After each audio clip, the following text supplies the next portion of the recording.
The China Report for Monday, March 25, 2013. China's hidden debt risk. Since China's era of reform and opening up began, the country has experienced 3 instances of large-scale public finance problems. In the late 1970s, the country faced a debilitating fiscal deficit. In the 1990s, its corporate sector was plagued by triangular debts when a manufacturer that has not been paid for its product is unable to pay its suppliers, which in turn struggle to pay their suppliers. Later that decade, financial institutions were burdened by bad debts generated by state-owned enterprises. Now China is experiencing a 4th instance of elevated debt risk, this time characterized by high levels of accumulated local government and corporate debt. To be sure, China's national balance sheet, which boasts positive net assets, has garnered significant attention in recent years. But, in order to assess China's financial risk accurately, policymakers and economists must consider the risks that lie in the country's asset structure, and the liabilities that are not included on its balance sheet. Tibetan mother of 4 self-immolates in western China.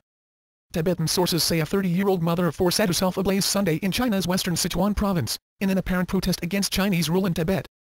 Witnesses say the Tibetan woman, identified as Cao Hue, died on the spot. As she was engulfed with flames, it was impossible to hear what she was saying. Local Tibetans were able to take her body to a local monastery where monks performed spiritual rituals and prayers. In recent weeks, an increase in the number of Tibetans setting themselves on fire has raised alarms within the inner circle of local and national Chinese government officials. China's coal plants are squeezing its water supply.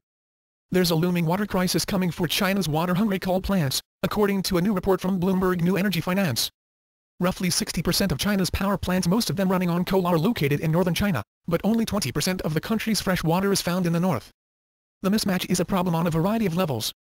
The big 5 state-owned utilities that operate many of these power plants are financially exposed to the water constraint, particularly because the Chinese government has set a cap on the country's growing water use. Not only is China short on oil but also water. These constraints may prevent China from growing at a double-digit pace as in previous years. Long-term evolution. It was an era in which paging device manufacturers made a great deal of money from thousands of millions of Chinese wearing pagers, a wireless telecommunications device that received and displayed numeric or text messages. The paging system marked the start of people utilizing mobile communications at a time when fixed-line telephones dominated. In 1987, for example, mobile telecommunication was still regarded as a sensitive industry that raised national security issues and even ideological debates. By the end of 1987, the number of mobile phone users only numbered about 700 in just China. Now China is not only becoming the world's largest mobile phone market, but also will focus heavily on becoming the world's tech exporter of low-cost mobile phone and personal devices. A nationwide 4G build-out is in the works.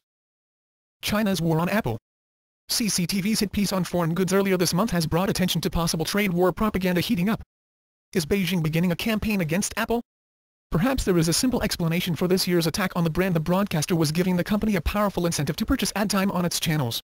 Unfortunately, that relatively cynical interpretation is probably too optimistic. Countrywide reporting on student purchasing habits shows Beijing is continuing its attack on Apple and other companies. The truth is that Beijing, despite its trade obligations, will do its best to cripple foreign companies. Its tactics can be subtle or vicious as the occasion dictates. Its attacks may not work, but it is nonetheless predatory in intent. That's the China Report for today. Zaijian.